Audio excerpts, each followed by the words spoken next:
ఒక బీసీ నాయకుడు మాజీ మంత్రి జోగి రమేష్ గారి అక్రమ అరెస్ట్ ఈరోజు చూస్తూ ఉన్నాం.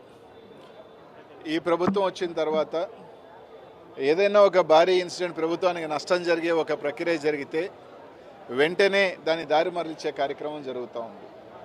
ఒక పక్క తుఫాన్ విపత్తు వల్ల రైతులు నష్టపోయారు, రైతాంగం నష్టపోయారు. ఇవన్నీ తర్వాత కాశీబుగ్గ ఇన్సిడెంట్ నిన్న 10 మంది చనిపోతే దాన్ని రూపుమార్చేదానికి ఈరోజు జోగి రమేష్ అన్న గారిని అరెస్ట్ చేశారు. అసలు ఈ కేసుకి సంబంధించి నిందితులు ఎవరు? మీ పార్టీకి సంబంధించిన పోటీ చేసిన వ్యక్తులు. కనీసం వాళ్ళని అరెస్ట్ చేశారు ఈరోజు దాకా? లేదు. వాళ్ళని ఎవరిని ఈరోజు దాకా అరెస్ట్ చేయాల.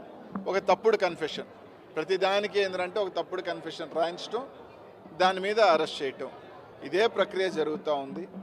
ఈరోజు తప్పకుండా జగన్మోహన్ రెడ్డి గారు ఈరోజు ప్రజల్లో మళ్ళీ వస్తూ ఉంటే మేము పొరపాటు జరిగింది, తప్పు జరిగింది, జగన్మోహన్ రెడ్డి గారిని ఈరోజు ఈరోజు మేము ఆయన ఎన్నుకోకుండా ఏ విధంగా నష్టపోయామనేది ప్రజల్లో ఒక భావన ఉంది.